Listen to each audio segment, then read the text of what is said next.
Hi, I'm Jack Draper. Shout out to QualityShot Tennis. Raducanu versus Bianca Andreescu is a highly anticipated matchup for the first round of the Miami Open 2023 tournament. The Masters 1000 tournament is stacked, but this is arguably the match of the first round. It's US Open champion from 2021 versus US Open champion from 2019, and Brit versus Canadian. It is a really hotly anticipated matchup, as I said, and I very much am looking forward to this one. So what we're going to do is we're going to break it down, do a preview and prediction on it. So first of all, I'm going to talk about their form throughout the last few weeks and also their style of play, and then talk about how they might match up against each other. And on top of that, we will then finish off with a prediction on who I think is going to come out on top and conclude as to why, given the points I've gone through. So let's get into it. So Raducanu and Bianca Andreescu are two players who are very popular on tour. We know that, and still pretty young as well. Both still have a lot of room for improvement, but seem to have pretty high ceilings, in honesty. But they have two very different games. So for Raducanu, her game is mainly based upon being offensive, wanting to take the ball early, trying to go down the line early as well, to rush her opponents and get on the front foot, trying to shorter points if possible, transition forward and come to the net when she can as well, and finish at net. On top of also serving pretty big, hitting her spots, and being aggressive in her general play. For Bianca Andreescu, she has a slightly different type of game, arguably more diverse in the way that she plays.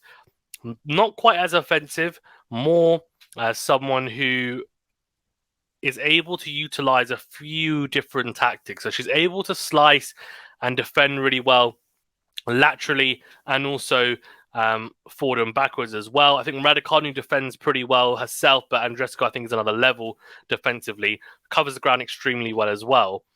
On top of that, her return game, like Raducanu's, to be fair, is also very, very good. Her serve is not quite as potent, I would say, as Raducanu's, but her ground stroke game is very, very good for the most part. She's got a lot of layers to her. Her backhand isn't really a real weakness, and she's able to stick with the best of them. We saw last week in Indian Wells against Swiatek. She pushed her to a tiebreak in one of the sets, and she played some really, really good tennis. And, you know, that second set goes another way. Probably should have won it. Goes to 3 sets. Who knows who wins that one? Swiatek hasn't been taken to 3 sets yet this year, so it would have been an interesting position for her to be in.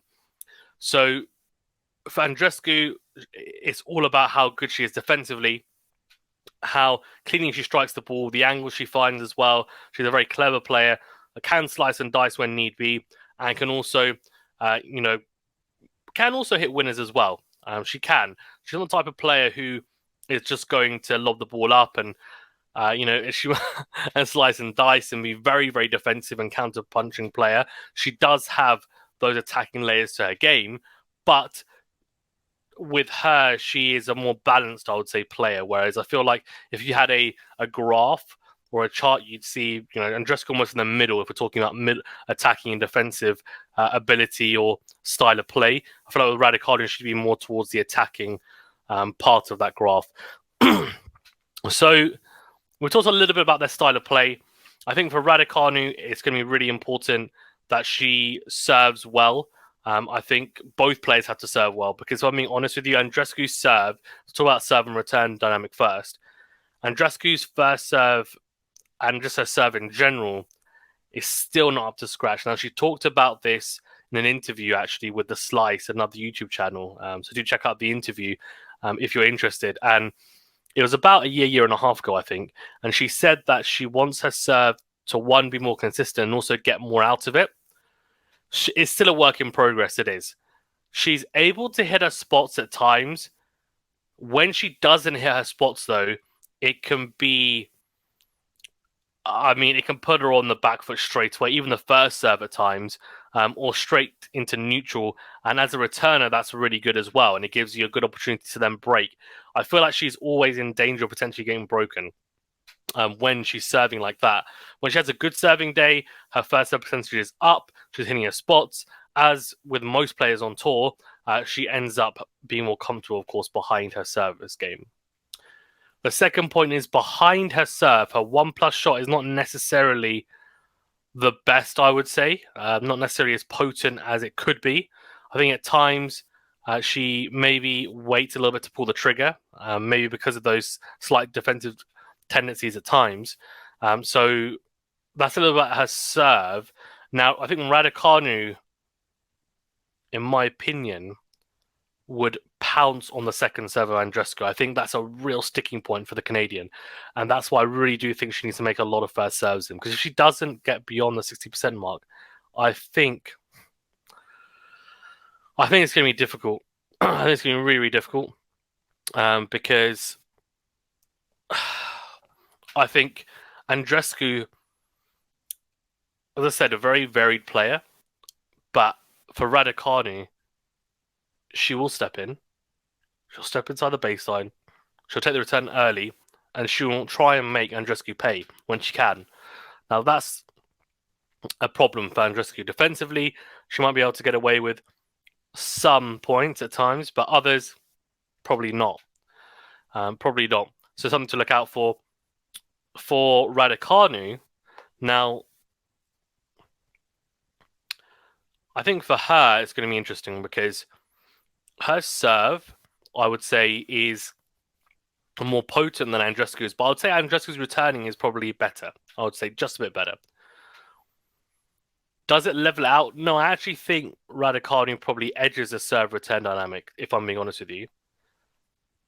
If she serves 60% first serves in and hits her spots, she should get some success, at least a majority of success behind that first serve, because one, her first strike normally is pretty offensive and she tries to be proactive on it and try to get on the front foot straight away. And if she executes it properly, she tends to then go on to win the point. And she will try to take the ball early as well, try to go line early when she can. And she doesn't want to let the returner settle. So that first serve is really key. The second serve, I know she tries to hit with quite a bit of pace, but for me, there's something about it where there's a lack of spin or something about it that just looks like it sits up a little bit. It's still not the second serve that I think she needs to have. I think she needs to work on that a little bit. It's not as bad as Andreescu's, but it's still something to work on. I think Andreescu will pounce on that as well and put Raducanu on the back foot. And Raducanu is not as comfortable on the back foot as Andreescu is. She's not. Defensively, she's not bad, but that's not where she wants to be. She wants to be inside the baseline, whereas Andreescu is comfortable behind the baseline. If needed, she will tend to be competitive even in those types of situations. What I would say for Raducanu is she needs to utilize not only hit spots on serve and then be aggressive behind it, but she needs to try and use angles. Andreescu is, in terms of her fitness and her ability to cover the court, extremely good. But like anyone on tour, for the most part, if you put them in an uncomfortable position on the run or in a rush position on court, it's very, very tough. And that's for both players. I think, we're going to see a lot of exchanges where both players try to vary up. Andreescu likes to come to the net as well, as does Raducanu. So we're going to see some approaches, some net play. Interesting to see who actually is the one that comes out on top in those exchanges, because I feel like in terms of passing shots, I would say actually Andreescu is probably a better passer, but I would say Raducanu may be a slightly better volleyer. So that probably evens up. But then from the back of the court, I would say the longer the rally goes on, the more chance Andreescu has of winning it. Because I feel like her shot tolerance is better. And I think she's able to be more consistent as well. And defensively, as I said, if she, at some point in the rally, if she's on the back foot, I feel like she's the best out of the two of elongating it.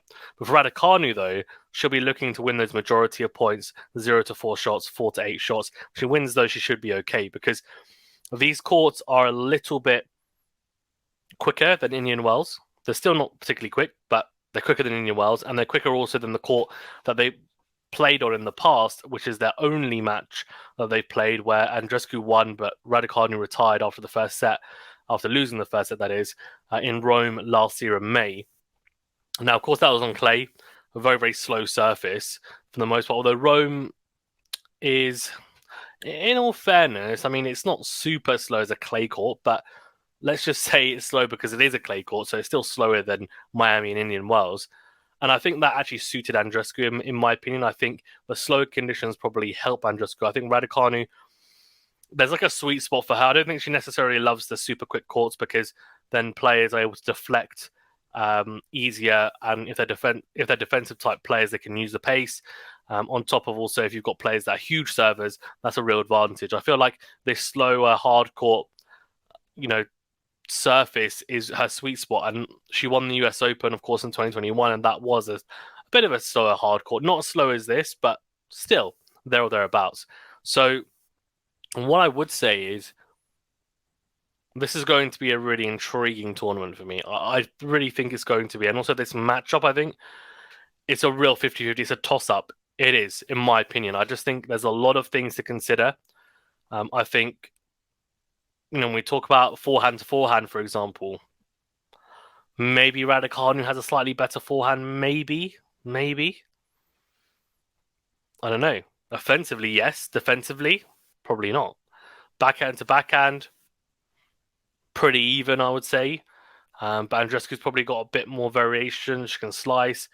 Both players will try and play the drop shot, by the way, at times. And that's what I think makes this really intriguing, is I think both players have quite a bit of variety even to their games. I think Andreescu, as I said in the past or earlier on in the video, has a bit more.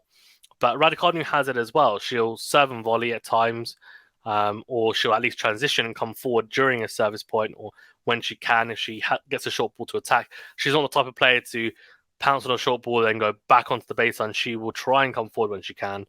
She'll hit the drop shot as well. Not as much slicing and dicing and mixing of pace. I mean, Andreescu did something against Swiatek where she hit a few moon balls against Swiatek to try and disrupt her rhythm. If Raducanu comes out swinging and timing the ball really well and builds a lead, I can see Andreescu doing something similar. Now, she's not going to just completely go to moonball tactics every single point or every single shot, but it'll be something she'll throw in there as a little bit of a wild card when they get into exchanges from the back of the court to disrupt rhythm, to give her time even from a defensive point of view. And it's clever. It is. So prediction time. Well, Andreescu leads the head-to-head 1-0, as we said. It's a different surface, though. Now, the question is, who do I go for? Now, in my bracket, I actually went for Andreescu. But after talking about it, I think I might have to change my mind when I do my ultimate prediction or final prediction in this video. In all honesty, I think I'm going to go with Raducanu. I think Andreescu played better against Swiatek, in my opinion, when they played each other last week. Raducanu also played against Swiatek. She played some decent stuff, but didn't play as well. But I think I'm just thinking about styles, type of court, the serve return dynamics as well. I'm going to go Raducanu in 3 very, very tight sets. I wouldn't be surprised if Andreescu wins in straight sets, or 3, or if Raducanu wins in straight sets either. I think this is genuinely, this is as 50-50 as you get, in my opinion. Let me know your guys' thoughts as well. Really interested to hear what you guys think of this matchup. Are you excited for it? Do you think it's going to win as well? On top of that, guys, please remember to like the video, subscribe if you're new. 80% of you watching these videos aren't subscribed, so please do subscribe. If you're watching it, you may as well subscribe. It just means you get alerted to new videos, and there's no spam or anything. It's free, doesn't cost you anything, and it helps us out a great deal. Also, thank you to all our members, of course, as always, and thank you to everyone listening on podcast platforms. Leave a rating or review if you haven't done so already. Thank you, guys. Stay safe and well. We'll see you on the next video.